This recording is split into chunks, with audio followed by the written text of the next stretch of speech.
2024 বিদায়ের দ্বার প্রান্তে। এই বছরটি বিনোদন জগতের জন্য বেশ ঘটনাবহুল ছিল। এ বছরও জীবনে ভ্রমণ শেষ করে সবুজ অঙ্গনের বিভিন্ন ক্ষেত্রের কিছু গুণীজন চিরনিদ্রায় শায়িত হয়েছেন। কেউ রোগে ভুগে পরপারে পাড়ি জমিয়েছেন, আবার কারো মৃত্যু সবার কাছে ছিল আকস্মিক খবর। এ বছর বিনোদন অঙ্গনে যাদের শারীরিক প্রস্থান হয়েছে তাদের নিয়েই আজকের এই প্রতিবেদন। 15 জানুয়ারি মারা যান 60-এর দশকের কবি গীতিকার জাহিদুল হক। চলতি বছরের 7 ফেব্রুয়ারি না ফেরার দেশে পাড়ি জমান অভিনেতা আহমেদ রুবেল। রক্তক্ষরণজনিত কারণে 7 মার্চ মারা যান নির্মাতা শিল্পী চক্রবর্তী। উচ্চ রক্তচাপ ও ডায়াবেটিকে আক্রান্ত হয়ে 12 মার্চ না ফেরা দেশে পাড়ি জমান খায়রুন সুন্দরী সহ বেশ কিছু ব্যবসা সফল সিনেমার অভিনেতা আব্দুল ওয়াদুদ রঙিলা। প্রখ্যাত রবীন্দ্রসঙ্গীত শিল্পী সাদেক মোহাম্মদ 13 মার্চ মারা যান। অজানা এক অভিমানে আত্মহত্যা করেন এই গুণী সঙ্গীত শিল্পী। হয়নি যাবারও বেলা গানের শিল্পী খালিদ মারা যান 18 মার্চ। 15 এপ্রিল ঢাকার মগবাজারের ফ্ল্যাটে মৃত অবস্থায় আদম সিনেমা নির্মাতা আবু তাহিদ হিরনের লাশ উদ্ধার করে পুলিশ। ক্যান্সারে আক্রান্ত হয়ে 22 এপ্রিল মারা যান অভিনেতা অলিউড হক রুমি। এই মুরব্বীরা কেরা? আমাদেরই বাবা, আমাদেরই তালই। 7 মে রাজধানী মগবাজার দিলু রোডে একটি বাসা থেকে রাজপথের বাদশাহ সিনেমার পরিচালক MA আউয়াল এর মরদেহ উদ্ধার করে পুলিশ। 11 মে তরুণ প্রযোজক মাসুদুল মাহমুদের মরদেহ উদ্ধার করে পুলিশ।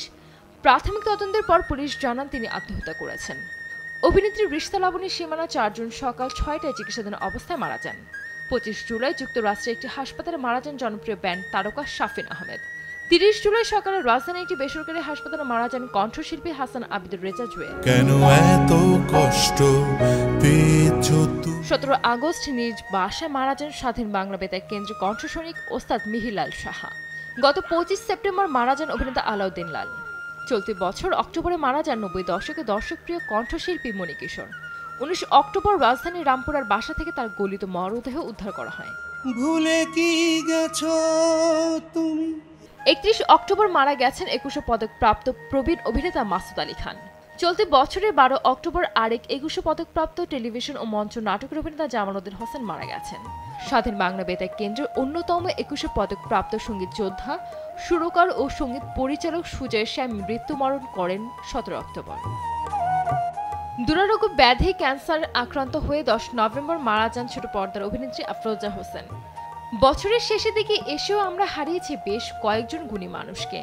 তাদের মধ্যে গত 5 ডিসেম্বর মারা যান বিখ্যাত গীতিকার, সুরকার ও শিক্ষক আবু জাফর। 12 ডিসেম্বর সকালে চিকিৎসাধীন অবস্থায় মারা যান রবীন্দ্রসঙ্গীত শিল্পী পাপিয়া সারওয়ার। এখন যৌবন যার মিছিলে যাওয়া তার শ্রেষ্ঠ সময় লিখে বাংলা কবিতা অমরত্ব পাওয়া কবি হেলাল হাফিজ না ফেরার দেশে পাড়ি দিয়েছেন 13 ডিসেম্বর। সবশেষে গত 20 ডিসেম্বর হৃদরোগে আক্রান্ত হয়ে মারা যান উজান ভাটি খ্যাত চলচ্চিত্র নির্মাতা সিবি জামান। এছাড়া এই একই দিনে হৃদযন্ত্র ক্রিয়া বন্ধ হয়ে মারা যান অর্থহীন ব্যান্ডের সাবেক গিটারিস্ট মিনহাস আহমেদ পিকলু। সঞ্জিত আক্তার, দেশ টিভি।